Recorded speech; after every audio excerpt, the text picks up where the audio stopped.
Hey guys, Jai Hind. Welcome to Vani Academy's analysis of the Hindu today 17th of Jan Sunday. Let's start. Topics जो हम आज cover करेंगे वो है coat of the day, उसके बाद previous day questions, उसके बाद डिस्कशन करेंगे हम इंपॉर्टेंट न्यूज़ और एडिटोरियल्स की, उसके बाद state and country of the day, उसके बाद प्रीवियस ईयर क्वेश्चंस जो कि हम एमसीक्यू सॉल्व करते हैं वो हम करेंगे। देखिए, जब भी हम अपनी प्रिपरेशन स्टार्ट करते हैं तो न्यूज़पेपर पढ़ना हमारे लिए एक एसेंशियल पार्ट बन जाता है और दीज ऑल क्वेश्चंस ये सारे हमारे मन में रहते हैं कि how to read what not to read why to read. इन सारी कन्फ्यूजन्स का, इन सारे डाउट्स का, सारे क्वेश्चंस का एक ही आंसर है, that is syllabus of UPSC और प्रीवियस ईयर क्वेश्चंस। ये एक तरह के टूल्स और मैप्स होते हैं जो कि हमें हेल्प करते हैं अपना टारगेट अचीव करने के लिए। यूपीएससी का सिलेबस है, it behaves like a road map, जो हमें बताता है कि हमें कौन सी डायरेक्शन फॉलो करनी है। और previous year questions they help us to analyse us, they help us to self evaluate us कि हम अपनी प्रेपरेशन में कहाँ तक पहुँचे हैं, कितना हमने कर लिया है, क्या हम सही अप्रोच अपना रहे हैं, क्या हमारी स्ट्रेटजी सही है, क्या हम सही डायरेक्शन में जा रहे हैं। तो ये दोनों एक जो टूल्स हैं और जो मैप्स हैं हमारी जर्नी के लिए, बहुत ही एसेंशियल पार्ट है हमारी जर्नी का।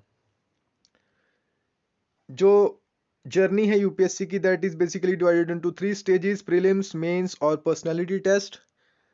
Personality test is also known as interview, और इंटरव्यू टेस्ट है ये। और प्रीलिम्स और जो मेंस है, इसका जो सिलेबस है यूपीएससी ने एक डिफाइंड सिलेबस दिया हुआ है। It is a comprehended syllabus, and if you want to download the full syllabus of prelims और mains, you can download it from Google और एनी वेबसाइट। देखिए, जो सिलेबस है यूपीएससी का, जो मेंस का सिलेबस है, that is divided into various papers. ऐसे पेपर में आपको 2 essays लिखने होते हैं। Basically 8 essays are given in the 2 parts and you have to select 1 essay from each section. There are 2 essays, और ए ऐसे का पेपर होता है। उसके बाद जनरल स्टडीज के 4 पेपर होते हैं। जनरल स्टडी 1 में art and culture, history, geography, society. मैं आपको फिर कह रहा हूँ कि ये सिर्फ कॉम्प्रिहेंडेड सिलेबस है, this is not complete syllabus. To download the syllabus you can join the telegram link of Vani Mehra. वहाँ पे आपको जो है टेलीग्राम का जो टेलीग्राम के अंदर वहाँ पे आपको सिलेबस की जो पीडीएफ है वहाँ पे आपको प्रोवाइड कर दी जाएगी। जीएस 1 के अंदर art and culture, history, geography, society. GS 2 के अंदर governance, polity, social justice, international relations. उसके बाद जीएस 3 के अंदर technology, economic development, environment and biodiversity, security and disaster management. General studies 4 के अंदर एथिक्स, इंटीग्रिटी एंड एप्टीट्यूड। और एक ऑप्शनल का पेपर है जो आपने खुद चूज करना है from the list which is given by the UPSC. And there are 2 language papers from जो कि क्वालिफाइंग नेचर के रहते हैं, जो कि आपको उसमें से क्वालिफाई करना है, just like the CSAT paper in prelims. So you don't just have to read it, but you have to learn it, and not only learn it, you have to eat the syllabus. आज का जो coat है ये नेताजी सुभाष चंद्र बोस द्वारा दिया गया है: freedom is not given, it is taken. देखिए, आप अपनी लाइफ में अगर कुछ आपको अचीव करना है, आपको अपनी जगह पे खड़े होना होगा, और आपको कुछ कुछ चीज़ें, कुछ मंजिलें ऐसी होती हैं जो आपको छीन के वहां तक पहुंचना होगा। देखिए, जो भी आपका जो कंपटीशन है यूपीएससी का या किसी भी कॉम्पिटिटिव एग्जाम का, तो आपको एक तरह से उनको compete करके, उनसे आगे निकल के उस पोस्ट को, उस चेयर को आपने छीनना है। इसी तरह से इन्होंने बताया है कि जो फ्रीडम है, it is not given, freedom दी नहीं जाती। जो हमें डोमिनेट कर रहा है, जैसे ब्रिटिश हमें डोमिनेट कर रहे थे, they were not willing to make us free. Freedom is not given, it is taken. वो हमने खुद ली है। जो हमारे फ्रीडम फाइटर्स थे, जो रेवोल्यूशनरीज थे, उन्होंने खुद लड़के इस फ्रीडम को, इस आज़ादी को हासिल किया है। तो ये आप कोट कर सकते हो: freedom is not given, it is taken, by Netaji Subhash Chandra Bose. Previous day का जो क्वेश्चन हम डिस्कस करेंगे, ये आपको इसका आंसर देना है। Which among the following states do not share. देखिए, जब भी आप आंसर अटेम्प्ट करते हो एग्जाम में, तो ये सारे जो कीवर्ड्स होते हैं इनके ऊपर आपको बहुत ध्यान रखना है। डू नॉट कई बार करेक्ट या इनकरेक्ट पूछा जाता है, तो हमें आंसर आने के बावजूद भी हमारा जो आंसर है वो गलत हो जाता है। तो इन चीज़ों के आपको बहुत ही फोकस रखना होगा और बहुत ही ध्यान से पढ़ना होगा आंसर क्वेश्चन को। Which among the following states do not share land boundary with Gujarat. Gujarat ये जो स्टेट है जो हमने कल डिस्कस किया था, उसके अंदर कौन सी इनमें से कौन सी ऐसी एक स्टेट है जो उसके साथ बाउंड्री शेयर नहीं करती। इसमें दिया है महाराष्ट्र, राजस्थान, हरियाणा, मध्य प्रदेश। देखिए, मैप भी आपके सामने गिवन है and this is very basic question, जो कि हमें as a citizen of India भी पता होना चाहिए। लेकिन हम तो कम्पिटिटिव एग्जाम्स की तैयारी कर रहे हैं, तो ये तो बहुत ही एक सिंपल क्वेश्चन है। लेकिन ज़रूरी नहीं है कि ये वाले क्वेश्चन ही पूछे जाएंगे एग्जाम में, वो बहुत ही एडवांस रहते हैं। लेकिन जो बच्चे प्रेपरेशन स्टार्ट कर रहे हैं, वो उनको ऐसे जो डॉट्स हैं, जो स्टेप्स हैं, उन्हें जोड़ के फिर ही वो एक एडवांस स्टेप तक पहुंच सकते हैं। तो ये वाले जो टॉपिक्स हम इंक्लूड कर रहे हैं मैप सेक्शन को और ज़्यादा स्ट्रॉन्ग करने के लिए, तो आप ज़रूर इस टास्क को फॉलो करें। चलिए स्टार्ट करते हैं जो हमारे इंपॉर्टेंट न्यूज़ और एडिटोरियल्स हैं। देखिए, जो वैक्सीन है वो अभी पीएम के द्वारा जो है इनॉग्रेट लॉन्च हो गई थी, और उन्होंने बताया है कि जो वैक्सीन्स हैं वो सेफ़ हैं, और र्यूमर्स जो फैलते हैं उन्हें इग्नोर करें। देखिए, काफ़ी सारे जो र्यूमर्स रहते हैं, जैसे आपने व्हाट्सएप या इवन की बहुत सारे न्यूज़ चैनल्स भी फेक न्यूज़ जो है वो फैलाते हैं, फेक र्यूमर्स फैलाते हैं। तो आप इन सब से बचिए, और खुद आपको जो नॉलेज है और जो सही मीडिया चैनल्स हैं या जो सही न्यूज़ रिपोर्ट करते हैं मीडिया चैनल्स, उनकी एनालाइज करके न्यूज़ को, और खुद अपनी जो आपकी समझ है उसको वैसे आप फॉलो करें न्यूज़ को, ना कि आप फेक न्यूज़ को खुद भी आप उससे पजल हो और दूसरों को भी उसका नुकसान हो। तो र्यूमर से प्लीज़ बचें। व्हाट्सएप यूनिवर्सिटी पे आप ना पढ़ें, वहाँ पे न्यूज़ आप ना देखें, और आप जो सही मीडिया चैनल्स हैं या सही मीडिया हाउसेस हैं उन्हीं की न्यूज़ ही आप फॉलो करें। वैक्सीन्स ये स्टार्ट हुआ है। जैसे वैक्सीन जो अभी प्रोग्राम है, पहले 3 करोड़ जो हेल्थ वर्कर्स हैं उनको दिया जाएगा, फ्रंटलाइन वर्कर्स हैं। उसके बाद ये 27 करोड़ और 30 करोड़ वो लोग होंगे जो प्रायोरिटी में रखे गए थे, जैसे कि जो सीनियर सिटीजन्स हैं या जो कोमोबिडिटीज है जिनको। और कोविशील्ड आपको पता होगा, ये 2 वैक्सीन हैं हमारी इंडिया की, और सीरम इंस्टीट्यूट ऑफ पुणे के द्वारा ये बनाई गई है। और जो कोवैक्सीन है, ये भारत बायोटेक एंड आईसीएमआर के द्वारा बनाई गई है। देखिए, जो कोवैक्सीन है जो भारत बायोटेक और आईसीएमआर के द्वारा बनाई गई है, इनके द्वारा जो अभी जो डेटा था इनका, वो अभी इन्होंने पब्लिक नहीं किया था। और इसीलिए ये कंसेंट पेपर मैंडेटरी है, उसका जो जैब है, उसकी जो वैक्सीन लेने के लिए जो कंसेंट है इसका, जो वॉलंटियर है उसका कंसेंट बहुत ही ज़रूरी है। लेकिन कोविशील्ड का ऐसा नहीं, क्योंकि इन्होंने जो अपना डेटा था वो पब्लिक किया था। और जो फाइजर थी ये यूएसए की थी, और जो मॉडर्ना ने वैक्सीन ये यूएसए की है। ये स्पुतनिक 5 ये रशिया की वैक्सीन है। तो आपको इनके बारे में भी ज़रूर पता होना चाहिए। नेक्स्ट जो आर्टिकल है, this is also from the first page. National investigation agency summons farm leader TV journalist. इसमें से देखिए, 6 फॉर जस्टिस एसएफजे एक फॉरेन बेस्ड एक ग्रुप है, एक ऑर्गेनाइजेशन है that advocates as secessionist and pro Khalistani activities in India. देखिए, national investigation agency जो है, इट वाज फॉर्म्ड इन 2009, जब मुंबई के अंदर जो एक टेरर अटैक्स हुए थे, आपको पता होगा 26/11, आप सभी को याद होगा। तो उसके बाद नेशनल इन्वेस्टिगेशन एक्ट 2008 के द्वारा नेशनल इन्वेस्टिगेशन एजेंसी की स्थापना की गई। It was formed in 2009। ये एक इंडिया की काउंटर टेररिस्ट टास्क फोर्स है।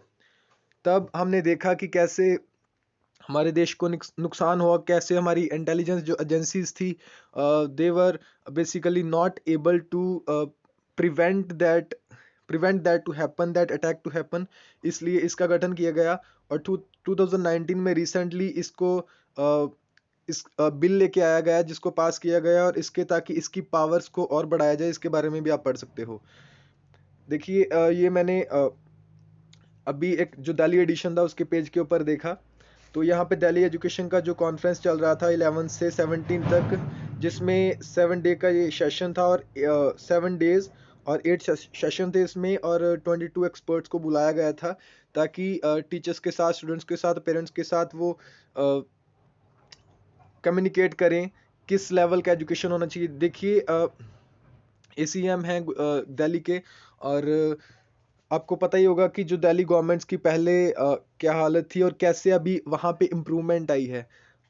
इसी तरह से अगर जो देश के जो पॉलिटिशियंस हैं या चीफ मिनिस्टर्स हैं, या जो सेंट्रल गवर्नमेंट है, अगर वो मोर फोकस करे, आपको पता ही होगा कि बजट के अंदर जो गवर्नमेंट है कितना पैसा इन्वेस्ट करती है, हमारी बहुत ही कम है एज कंपेरेटिव टू अदर जो कंट्रीज हैं।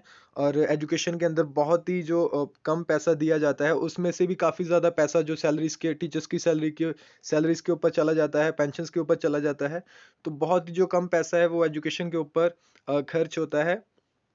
एजुकेशन के ऊपर हमें मोर फोकस करना चाहिए, ताकि जो हमारा इंडेक्स है, जैसे कि जो हमारी स्टेटस है वो बढ़े।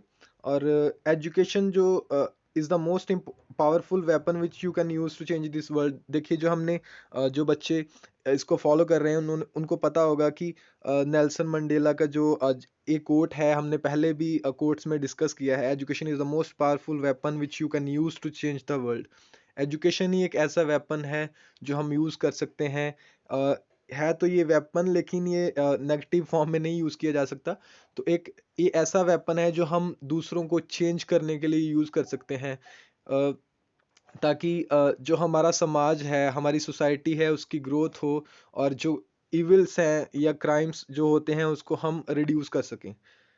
और यहाँ पे आप एक और आर्टिकल पेज नंबर 6-7 के ऊपर है, ये free IAS coaching for poor launched in Kerala, इसके बारे में आप पढ़ सकते हो। जो मेरिटोरियस स्टूडेंट्स हैं 10,000 के आसपास, उनके लिए ये फ्री IAS जो कोचिंग है केरला में ये लॉन्च की गई है। देखिए आपको पता होगा कि जो साउथ का जो केरला का जो मॉडल है, एजुकेशन मॉडल, वो बहुत ही बढ़िया मॉडल है।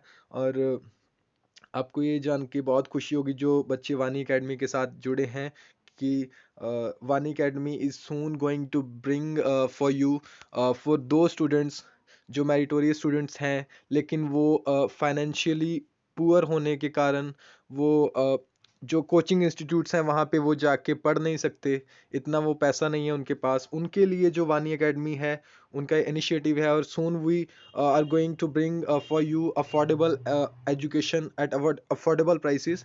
So you can share this news with those students जो कि पढ़ना चाहते हैं।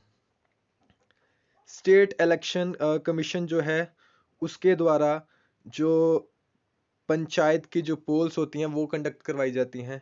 देखिए इलेक्शन कमीशन भी है, जो सेंट्रल इलेक्शन कमीशन भी है, लेकिन वो सिर्फ जो प्रेसिडेंट या स्टेट्स के कंडक्ट करवाते हैं इलेक्शंस।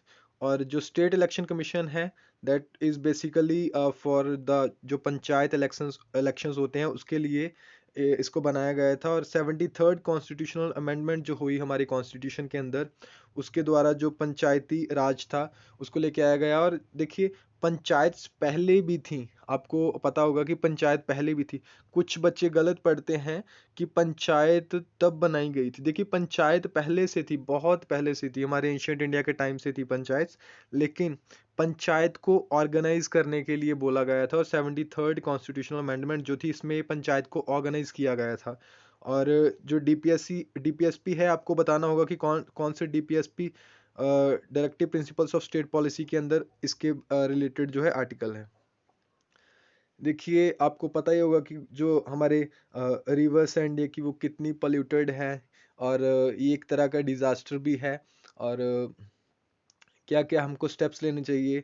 अभी आप देख सकते हो कि Gujarat rank 4th among the top 5 states which with highly polluted reverse, with as many as 20 rivers in the critically polluted category। देखिए आप देख सकते हो यहाँ पे पिक्चर में कि कैसे ये अनट्रीटेड जो वेस्ट है इंडस्ट्रीज के द्वारा, फैक्ट्रीज के द्वारा, कैसे वो सीधा ही रिवर्स में थ्रो किया जाता है, एंटर किया जाता है। और इसे बिना ट्रीट किए अगर हम करेंगे तो कैसे हमारी रिवर्स की जो है हेल्थ अच्छी होगी।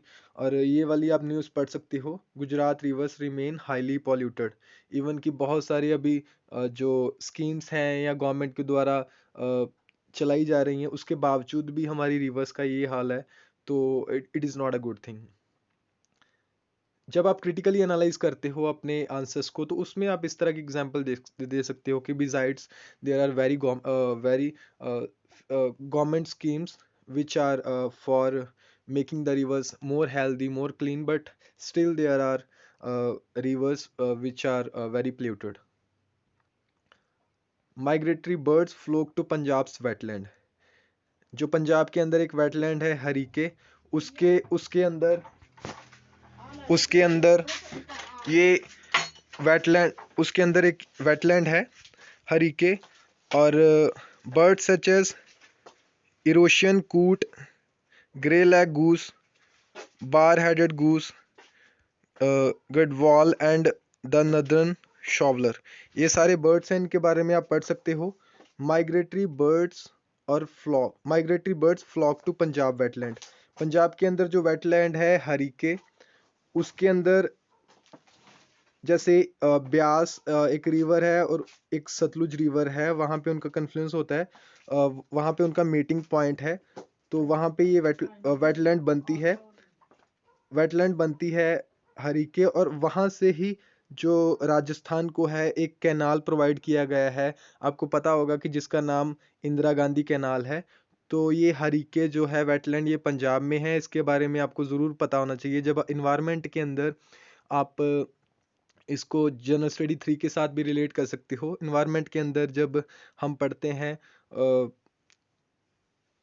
इन्वायरमेंट के अंदर जब हम वेटलैंड्स के बारे में पढ़ते हैं या उनको कंजर्व करने की बात करते हैं, तो आप इस वेटलैंड का भी मेंशन कर सकते हो। और कैसे माइग्रेटरी जो बर्ड्स हैं हमारे यहाँ पे आते हैं, इसके बारे में भी आप इस एग्जांपल का भी आप इसको भी कोट कर सकते हो।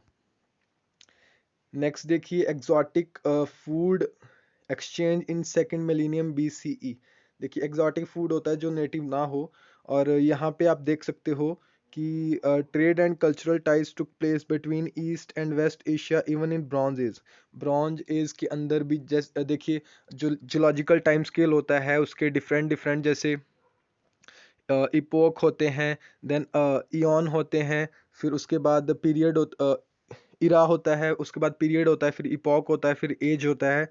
और इस जियोलॉजिकल टाइम के रिलेटेड आप ज्योग्राफी में पढ़ते हो। और हिस्ट्री के अंदर आप जो हमारी सिविलाइजेशंस हैं, हमारी एंशंट जो सिविलाइजेशन है या हमारी एंशंट हिस्ट्री के बारे में आप हिस्ट्री वाले सब्जेक्ट में पढ़ते हो, कैसे आप इनको रिलेट कर सकते हो। और ये GS 1 के अंदर आप इसका मेंशन कर सकते हो। देखिए, इस आर्टिकल में बेसिकली बताया गया है कि ना सिर्फ जैसे बताते हैं कि यहाँ पे इन्होंने बताया है कि जो सिल्क रूट है जो चाइना के द्वारा बनाया गया था 4000 ईयर्स अगो, उससे पहले भी ट्रेड होता था। ना कि सिर्फ अभी जो रिसेंट फाइंडिंग्स आई हैं कि जो सिल्क रूट था that connects Chinese and central Asian regions with southern Asian and west Asian regions, यहाँ से आप पढ़ सकते हो, जो कि 4000 ईयर्स अगो से पहले था। और the second millennium BCE, it was then that the king of Babylon, the region near the Euphrates river, Hammurabi, ruled and had strict moral laws and his subjects।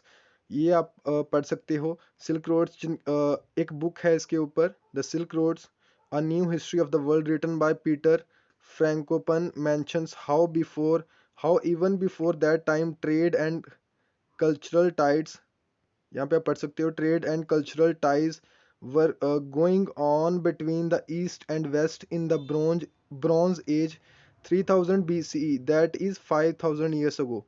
तो यहाँ पे आपको उसका आंसर मिल गया कि पहले भी कैसे होता था, और इस आर्टिकल के अंदर आप उसके बारे में पढ़ सकते हो। नेक्स्ट जो आर्टिकल है that is sustained fight against trans fats. Trans fats क्या होती हैं इसके बारे में आपको पता होना चाहिए। Story so far on December 29 2020 the food safety and standard authority of India जो फसाई है reduce the permissible limit of trans. क्यों ये आर्टिकल आया? क्योंकि उन्होंने जो लिमिट थी ट्रांस फैटी एसिड्स की, TFA जिसको बोला जाता है, ऑयल्स के अंदर और फैट्स के अंदर, बाकी फूड्स के अंदर नहीं, सिर्फ ऑयल्स और फैट्स के अंदर उसको रिड्यूस किया 3% for 2021 and 2% by 2022 against the earlier जो कैप था 5% का। उसके रिलेटेड ये जो अभी अमेंडमेंट हुई है, the decision was affected by an amendment to the food safety and standard prohibition and restriction on sales regulations. The new rules apply to edible refined oils वनस्पति, particularly hydrogenated जो oils हैं, margarine, bakery shortenings and other cooking media like vegetable fat spreads and mixed fat spreads। 2000 2018 में world health जो organisation है उन्होंने कहा था, WHO had called for a global elimination of industrially produced trans fats by, उन्होंने बताया था कि 2023 तक वो जो TFAs हैं इनको एलिमिनेट करेंगे और करना चाहिए। What are trans fats and why are they harmful, इसके अंदर आप पढ़ सकते हो कि ट्रांस फैट्स क्या होती हैं। All natural fats and oils are a combination of monounsaturated poly unsaturated, mono unsaturated poly unsaturated and saturated fatty acids और trans fatty acids. Our body needs the first two categories of healthy fats, as apart from being a major source of energy, they help absorb some vitamins and minerals and build cell membranes and sheaths surrounding nerves. These fats are free flowing, unlike saturated fatty acids or trans fats, which are considered harmful, और ये harmful consider की जाती हैं। इसके इससे क्या होता है कि it results in hypertension, heart attacks and other cardiovascular issues. There are two broad types of trans fatty fats found in foods: naturally occurring and artificial trans fats. Artificial trans fats, which are considered harmful, are created in industrial process that adds hydrogen to liquid vegetable oils to make them more solid, increase their shell life, and for use as an adulterant as they are cheap. इसके related आप इस article में पढ़ सकते हो। उसके बाद जो स्टेट्स हमने अभी डिस्कस कर ली हैं, they are Andhra Pradesh, Arunachal Pradesh, Assam, Bihar, then Chhattisgarh, then Goa, then Gujarat, और आज जो हम स्टेट डिस्कस करेंगे दैट इज़ हरियाणा। हरियाणा की कैपिटल है चंडीगढ़ है, और आपको बताना होगा कि कौन सी दूसरी ऐसी स्टेट है जिसके साथ जो हरियाणा अपनी बाउंड्री शेयर करती है। और उसके बाद जो कंट्रीज हमने डिस्कस कर ली हैं that are India, then Nepal, then Afghanistan, then Bhutan, then Pakistan, then Bangladesh, then China. और आज हम डिस्कस करेंगे म्यांमार। देखिए म्यांमार किसके साथ अपनी बाउंड्री शेयर करता है, इसके बारे में आपको पता होना चाहिए, और ये आप यहाँ से देख सकते हो। और जो प्रीवियस ईयर के हम क्वेश्चंस देखते हैं, और कल जो हमने देखा था Turkey is located between, Turkey जो है कंट्री है मिडल ईस्ट में, और ये किस दो वाटर बॉडीज़ के बीच में है, that is Black Sea and Caspian Sea, Black Sea and Mediterranean Sea, Gulf of Suez and Mediterranean Sea, Gulf of Aqaba and Red Sea. आप यहाँ पे देख सकते हो मेडिटेरियन सी है और ब्लैक सी है, मेडिटेरियन सी और ब्लैक सी, मतलब आंसर इसका बी है। नेक्स्ट क्वेश्चन जो आपको होमवर्क के लिए है, which of the following pairs of island separated from each other by 10 degree channel. देखिए जो हमारा इक्वेटर है 0 डिग्री, और इसके ऊपर और नीचे भी जो डिग्रीज में एक इमेजिनरी लाइंस में लैटिट्यूड्स में इसको डिवाइड किया गया है। 10 डिग्री जो चैनल है वो कौन से दो आइलैंड्स को सेपरेट करता है? Andaman and Nicobar, Nicobar and Sumatra, Maldives and Lakshadweep, Sumatra and Java. तो इसका जो आंसर है आपको कमेंट बॉक्स में देना होगा, आपको इसका आंसर जो है कमेंट बॉक्स में देना होगा। और ज़रूर वानी अकेडमी को सब्सक्राइब करें और बेल आइकन को भी प्रेस करें। और आप यहाँ से जो वेबसाइट है या टेलीग्राम है या फेसबुक का जो पेज है, आप इसे फॉलो कर सकते हो। ज़रूर इस वीडियो को लाइक, कमेंट और शेयर करें। और यहाँ पे जो आपको ये जो टेलीग्राम चैनल है t.me/वानी मेहरा, यहाँ पे आपको जो इसकी पीडीएफ या पीपीटी जो भी है आपको वहाँ पे मिल जाएगी। आपको ये जान के बहुत खुशी होगी कि soon Dawani academy is going to bring for you दो स्टूडेंट्स के लिए जो पढ़ाई करना चाहते हैं अफोर्डेबल कोर्सेज, अफोर्डेबल एक एजुकेशन लेके आएगी। Soon it will come with it. So आप ज़रूर इस इनिशिएटिव को सपोर्ट करें और इस चैनल को ज़रूर यूट्यूब चैनल को ज़रूर सब्सक्राइब करें। Thank you.